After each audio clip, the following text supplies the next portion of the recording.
Good morning. Happy Tuesday. One second while I get everything going. Hope you guys are having a good 2026 so far. I might keep today's call kind of short. Let's see. We'll see what happens. We'll see what happens. I always say that. It ends up going longer than usual. Hopefully you guys can see me and hear me okay. Turn that down a little bit. All right. Welcome.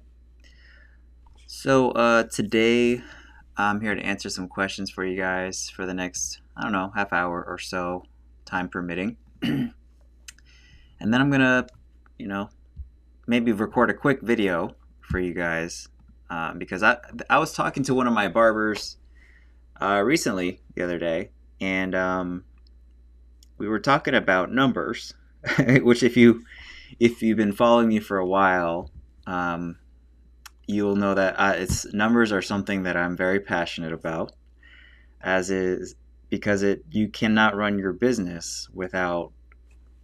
Well, you can't run your business to its full potential, I believe, without knowing your numbers, tracking your numbers, and then knowing how to influence those numbers. So the first step is tracking, right? Because the first step is realizing, at least this is the journey that I went through as a barbershop owner. Hold on, let me fix this for Instagram. I can't, they can only see like half my face. Can you guys see me okay? Can you guys hear me too? Put something in the chat let me know that you guys can hear me, because otherwise I'm just talking to myself here. All right. Hopefully that's all good. All right, thank you. I'm glad you can hear me. All right, so the journey I went through as a barbershop owner, I think maybe some other people have had the same journey, but basically, I was a barber, right? And then I was like working for somebody else, and then I was like, I could do this. So then I opened a shop, and then for 5 years, I think I just basically ran the shop the way that the shop that I came from was ran. I'd maybe change a couple things, and then I just kind of copied, what other people were doing in the area. As far as what I charged for my haircuts, I would just copy. I remember one time I called every barbershop in the city. Well, I don't know, it was like 10 or 15 shops. And then I asked them what they charged for a haircut. I put everything into a spreadsheet, and then I came up with the average, and I'm like, okay, that's what I'm going to charge. Right? So basically, the first 5 years of my shop, I was guessing. I did not know what I didn't know. And at year 6 is when the business was put to the test for the first time, because two major things happened. That my shop opened in 2015, so it was actually year 5. So two things happened in 2020, if you can remember. One of them was COVID. Some of you guys might remember what I'm talking about. So COVID was a big deal, but that actually wasn't the biggest test for us. The biggest test for us, for my shop, the way I see it, was we opened our second location during that time. So not only were we dealing with a pandemic, but I decided to open a barbershop during that time. I know it was really smart on my part. So I realized that at that time that I started to realize that I didn't know what I was doing.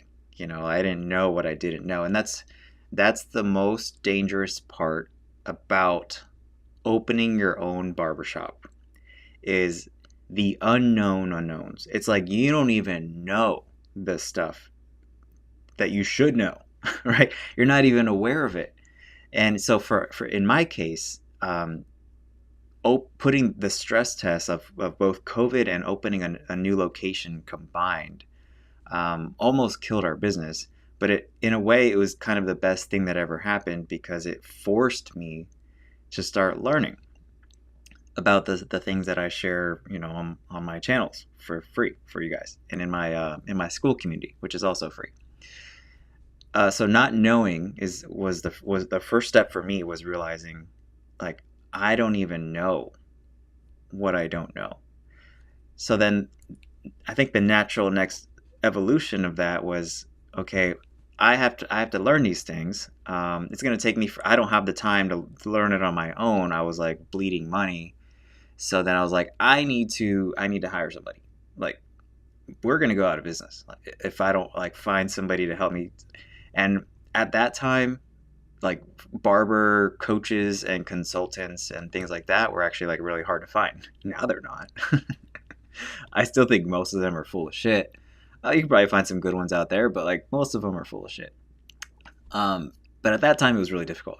But I finally found a mentor, and I learned like what I needed to know to track, at least, right?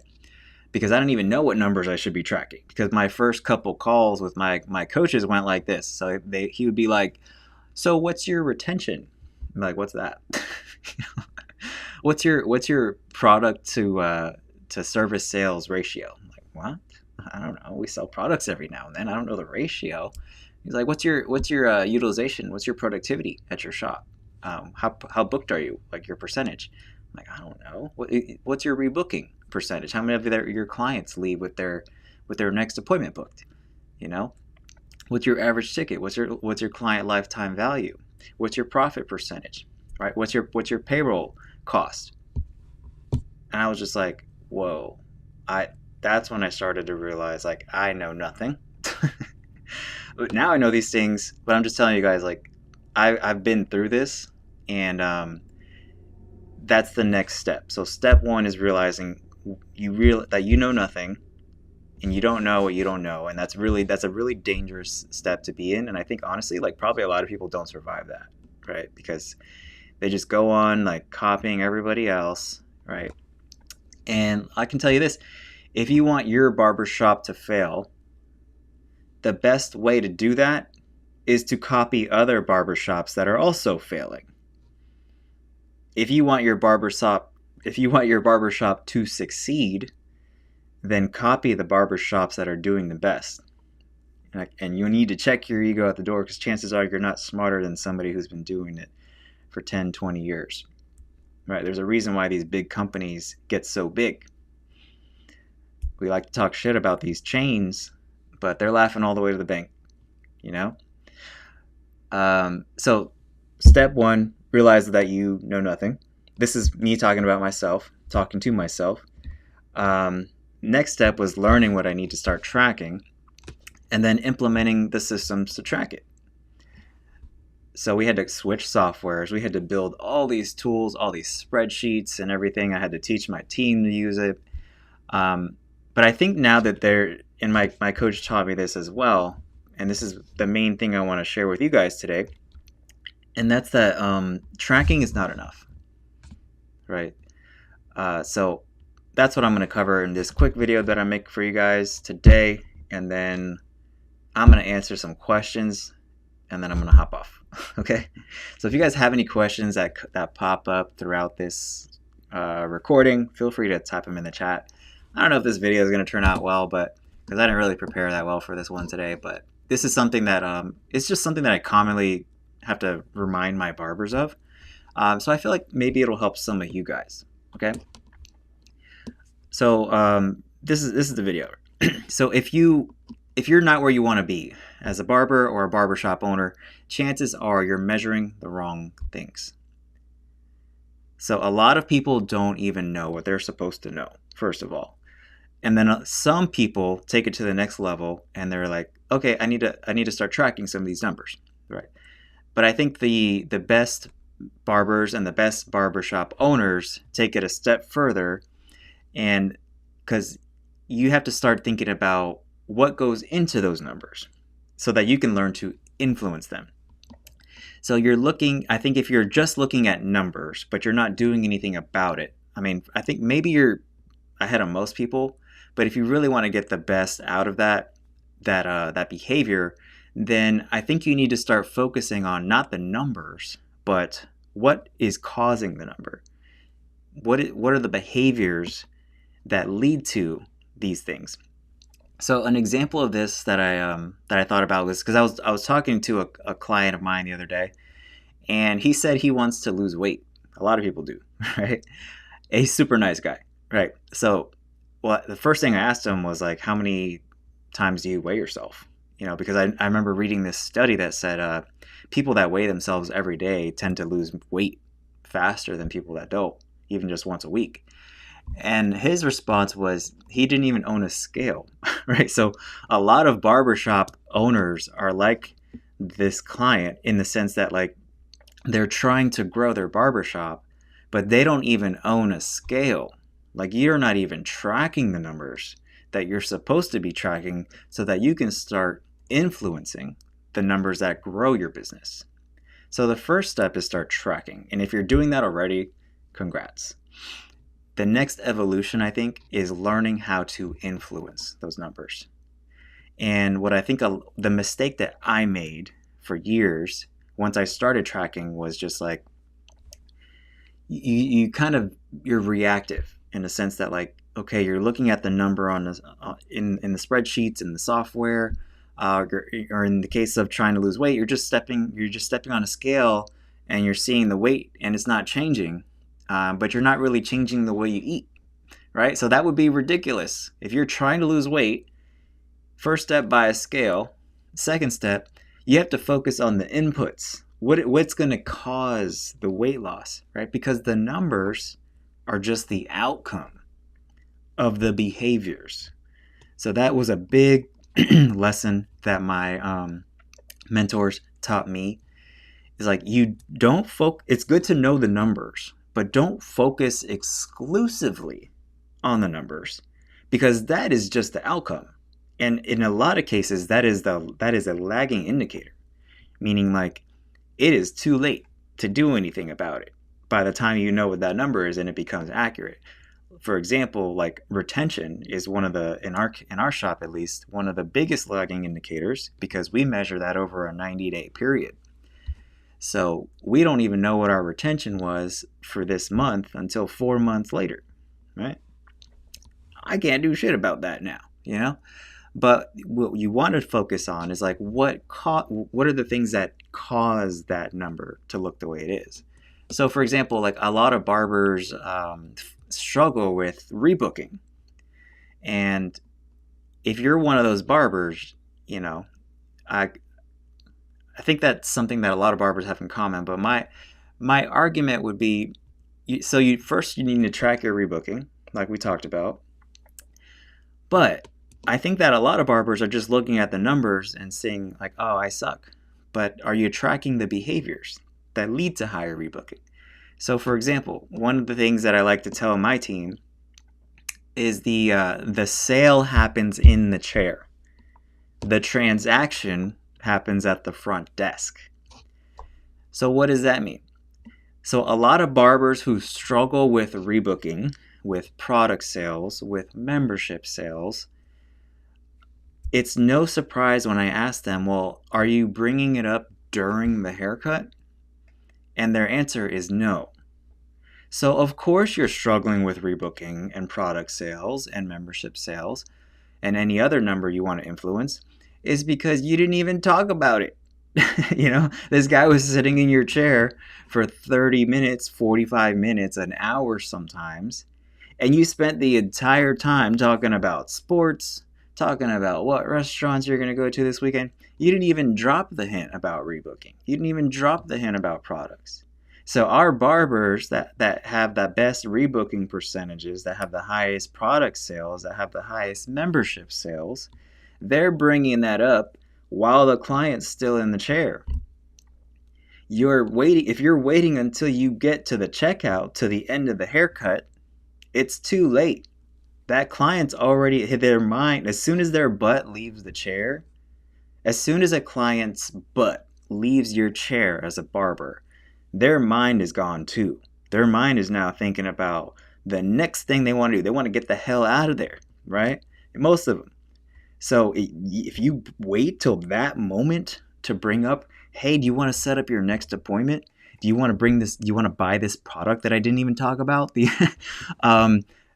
Good luck with that, you know? So you got to bring those things up in the consultation, because I think I have this theory, like the longer a client has to think about something, the more likely they're going to say yes, right? So it's especially with something like a membership, right? You're asking them to commit to paying monthly for their haircuts. That's something that a lot of people need to think about, right? So maybe bring that up in the consultation within the first 5 minutes of sitting in your chair. And then they've been thinking about it for 30 minutes by the time they even get to the front desk. And they have time to even ask you questions about it and stuff like that, right? So I think a lot of barbers don't realize what I just said to you, which is like, if you're struggling with these numbers, you got to focus on the behaviors that lead to those numbers. And it could just be as simple as, instead of waiting until you get to the checkout when the client's already ready to go to bring it up for the first time, bring it up right from the beginning of the haircut, right? And ideally multiple times throughout the service. So that way, by the time you get to the front desk or the checkout, however you do it, that client has had plenty of time to think about it. So I think the level 2.0 version of numbers and tracking and influence and growing your barbershop is, you track your numbers still for sure, but start tracking the inputs. If you're struggling with rebooking, how many people did you ask? How many times did you bring it up in the consultation, throughout the haircut? What time did you bring it up? Did you wait till the very end of the haircut, or did you say it from the very beginning? Right, I have a whole 40-something minute long video on my YouTube channel about consultations. Right, it's one of those things that a lot of barbers just. I think the single most important skill that a barber can have is probably consultations, and well, that's one of the skills, because you also need to like know how to cut hair and know how to have a conversation. But I think that most of the time when I see barbers or clients that are unhappy with the results of their service in our shop, it's usually not a skill issue in terms of the barbers. It's usually because there was a miscommunication. The barber just did not ask enough questions. He took this hair too short, left it too long, took the fade too high, put a line in there that wasn't supposed to be there. You know, it's just like, and that just could be solved by asking a couple more questions. But anyways, if you want to influence those numbers, my argument would be track the inputs. If you're trying to lose weight, it's pointless to step on the scale and stare at the number. Like, nothing is going to happen. You have to focus on what you're eating. You know, there's this saying in the bodybuilding community, abs are made in the kitchen, right? So you focus on the food, not the scale. So when you're trying to influence the numbers in your barbershop, you focus on the behaviors, not the numbers. If you're consistent with the behaviors, the outcomes will start to be more consistent. If you're struggling with rebooking, start tracking. How many times did you ask? Did you ask every client? If so, how many times did you ask them? Right? How many times did you bring it up while their butt was still in your chair?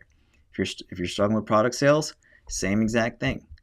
Right? I can virtually guarantee you, if you guys just do that, and it doesn't cost anything, you'll probably start to see a noticeable increase in those numbers, right? Whatever you're trying to influence.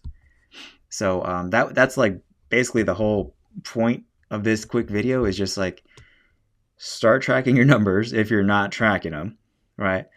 But then once you got the data coming in, you need to focus on, well, what drives that number, and then track that as well. And if you focus on that, the numbers will take care of itself, right? So, I mean, hopefully you found that helpful. And that's all I got for you for today's video. So do you guys have any questions about that? I told you I was gonna be a quick one, but it's just a mistake that I see a lot of barbers, and I made myself, you know. But honestly, it's like, it's not a surprise when you start to really audit your process. Like Oh yeah, I guess I'm not even talking about rebooking. You know, no wonder why people aren't doing it. You know, no wonder I'm not selling any products. I didn't even talk about it. I didn't show them what I used. I didn't talk about the benefits of using it. I didn't even. Some people don't even ask them at the front desk if they want to buy it. um, so it's usually simple little tweaks, and I think that because they're just talking about like people just want to talk about sports and shit. I'm like, there's nothing. I'm not saying you should be selling your client the entire fucking time that they're in your chair, but one of my mentors called it like a flyby. It's like real quick, like, hey, how long has it been since your last haircut? Oh, 3 weeks? Oh, that's perfect, dude. Yes. And just so you know, I'm getting pretty busy. So you should probably think about booking your next appointment before you leave. Boom, drop it, go back to whatever the fuck you were talking about, right? It doesn't have to be this 30-minute long sales pitch. You just do a quick flyby. Product sales, same thing. By the way, what are you using in your hair? Oh, do you like it? Because I think that product has alcohol in it. Do you want me to try something at the end? It might be healthier for your hair. And we have some here if you like it.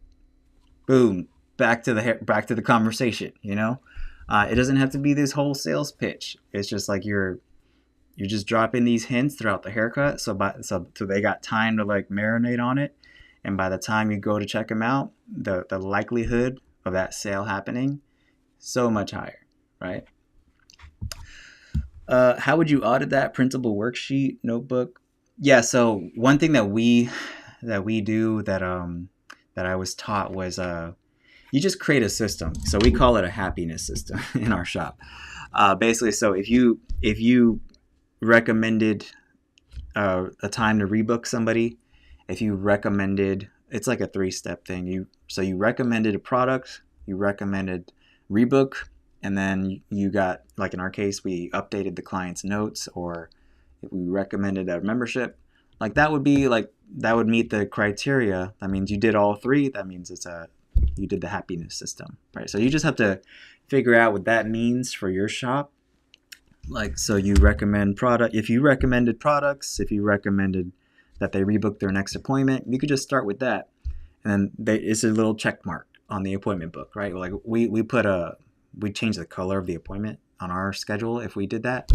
But that's just a quick and easy way that you can track behavior. It's just like you can literally just leave a visual indicator on the appointment book, or just a check mark if you use a paper appointment book, and you'll start to see.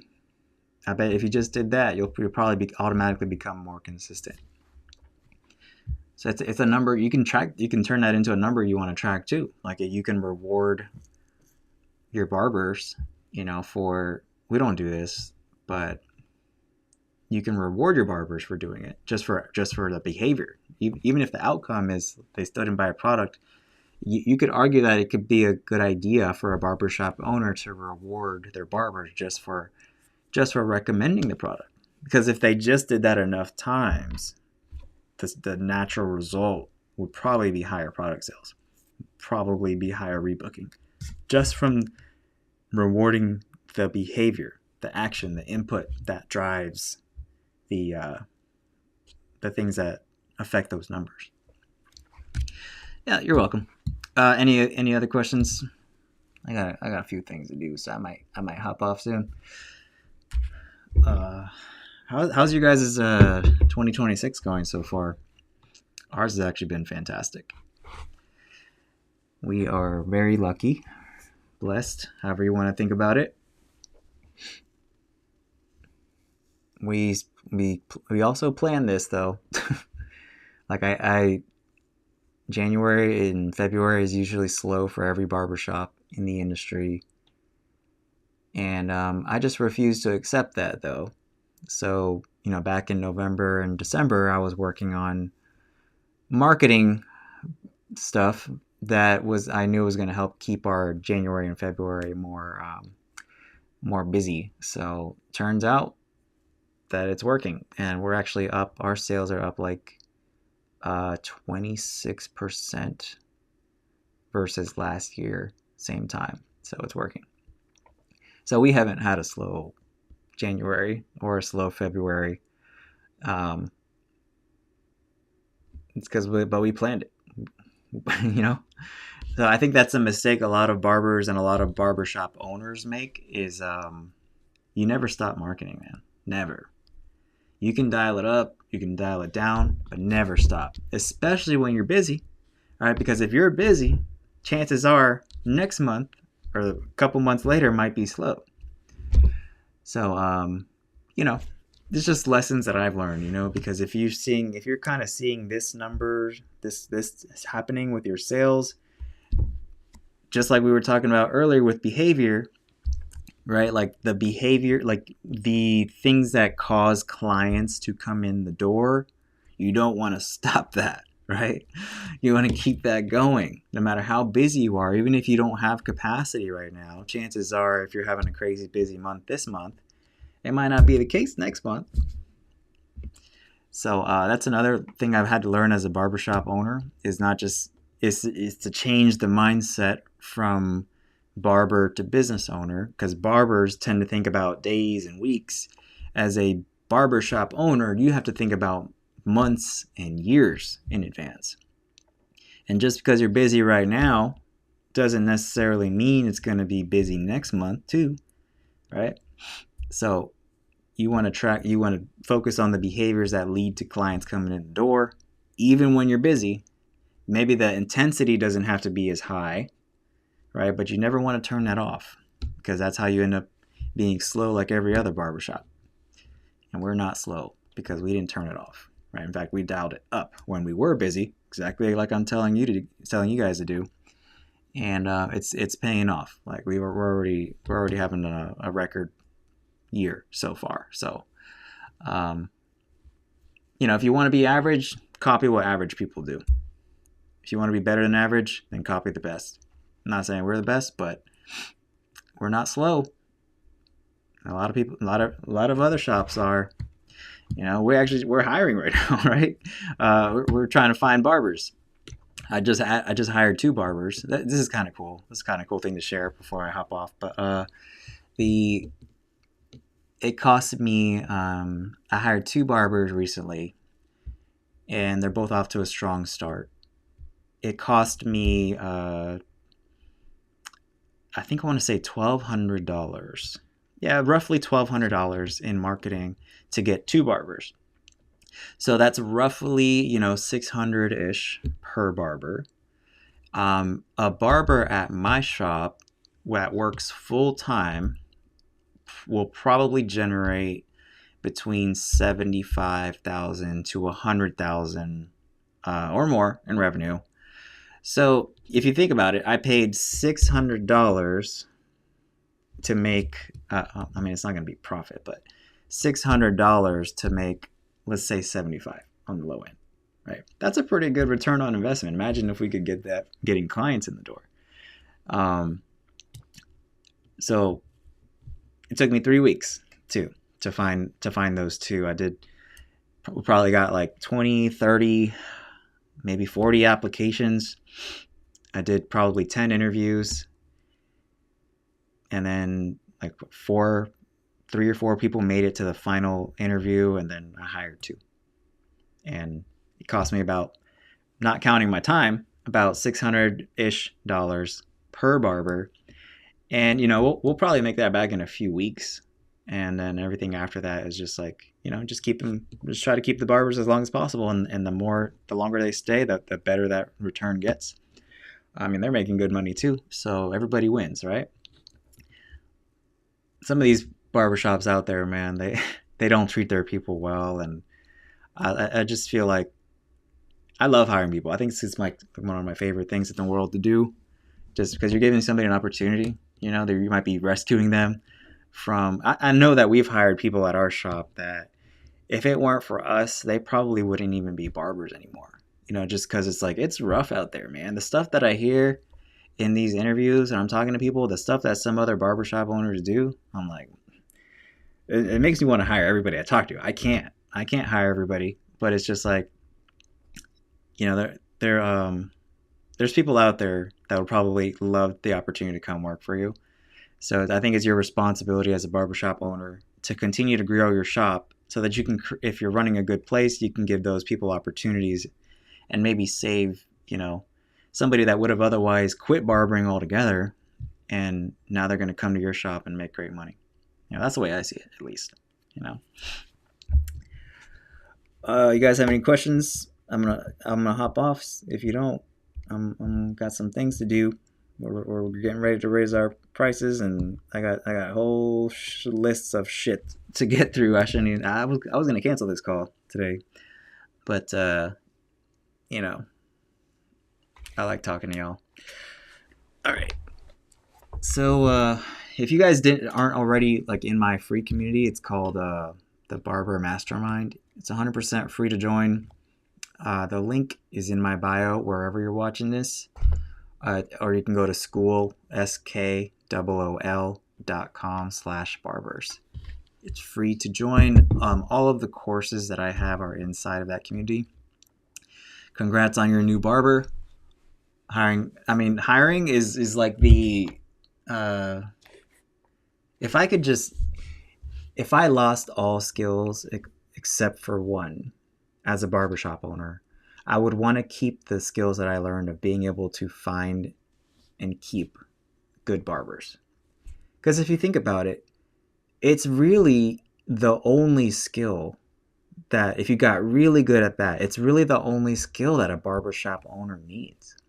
Because if you were just good at getting or finding good barbers and keeping them, like, they will build the business, Like, you don't even have to know anything else. I mean, it's helpful.